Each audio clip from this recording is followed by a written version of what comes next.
এই যে অ্যাপলের আইফোনের জন্য মানুষ এত পাগল, তো আপনি জানলে অবাক হবেন যে এই কোম্পানি প্রতিষ্ঠিত করা হয়েছিল এপ্রিল ফুলস ডেতে, মানে এপ্রিল মাসের 1 তারিখে প্রথম এই অ্যাপল কোম্পানিকে প্রতিষ্ঠিত করা হয়। তাছাড়া আপনি জানেন কি যে আইফোন 4 এ বড় একটা নেটওয়ার্ক ইস্যু ছিল, মানে সেই ফোনটাকে হাত দিয়ে ধরলে কল যেত না অথবা ফোনের নেটওয়ার্ক বন্ধ হয়ে যেত।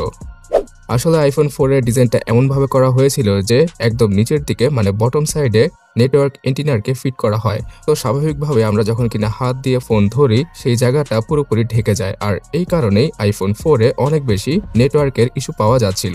পরবর্তীতে অ্যাপল সেটাকে মেনে নেয় এবং ব্যবহারকারীদের কাছে দুঃখ প্রকাশ করে এবং তারা একটা ব্যাক কেসকে ফ্রিতে প্রোভাইড করতে থাকে।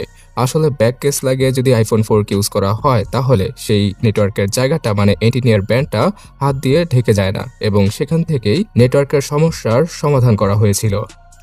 তাছাড়া গাইস, অন্যান্য যে কোনো স্মার্টফোনের তুলনায় আইফোন সেল করলে এর রিসেল ভ্যালুটা সবচেয়ে বেশি পাওয়া যায়।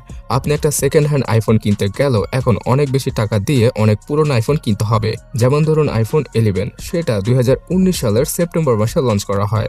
তো আজকে 2025 সাল, এই 5-6 বছর আগের ফোনটা এখন আপনাকে কিনতে হলে বিভিন্ন কন্ডিশন অনুযায়ী 30 থেকে 40 হাজার টাকা খরচ করতে হবে। মানে সেকেন্ড হ্যান্ড আইফোন 11 কিনতে হলে এত টাকা খরচ করতে হচ্ছে, যেটা কিনা 5-6 বছর আগের পুরনো ফোন।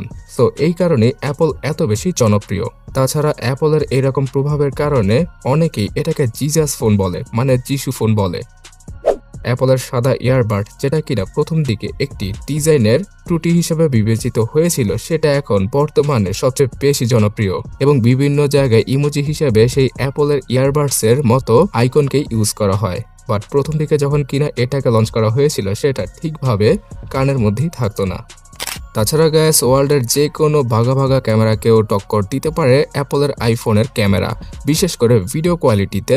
বর্তমানে অ্যান্ড্রয়েডের এমন কোনো স্মার্টফোন বের হতে পারেনি যেটা কিনা ভিডিওগ্রাফিতে আইফোনের ক্যামেরাকে টক্কর দিতে পারে। ইনফ্যাক্ট হলিউডের কিছু কিছু বিখ্যাত মুভির সিন আইফোনের মাধ্যমে শ্যুট করা হয়েছে। তাছাড়া এই যে আইফোন নামটা শুনছেন, প্রথম দিকে আইফোন নাম দেওয়া হয়নি, এর নাম মূলত পার্পল রাখা হয়েছিল। তাছাড়া আরো বেশ কিছু নাম স্টিভ জবস রেখেছিলেন এটার, বাট পরবর্তীতে আইফোন নাম ঠিক করা হয়। আর আজকে এক কথায় আইফোন বললে মানুষ চিনতে পারে যে কোন ফোনটার কথা বলছি, সেটাকে আলাদাভাবে আইডেন্টিফাই করা লাগে না এবং এই নামটা অনেক বেশি জনপ্রিয় যে কারো কাছে। তো প্রথমে 2007 সালে যখন কিনা অ্যাপলের আইফোনকে লঞ্চ করা হয়, সেখানে স্টিভ জবস সর্বপ্রথম স্টারবাকসে একটি কল করে, আর সেটা ছিল একটি প্র্যাঙ্ক কল। সো গাইস, এই ছিল অ্যাপলের আইফোনকে নিয়ে অসাধারণ 10টা ফ্যাক্ট। আগামীতে এরকম ভিডিও আরও পেতে চাইলে এখনই চ্যানেলটাকে সাবস্ক্রাইব করে ভিডিওতে লাইক করতে ভুলবেন না। ধন্যবাদ।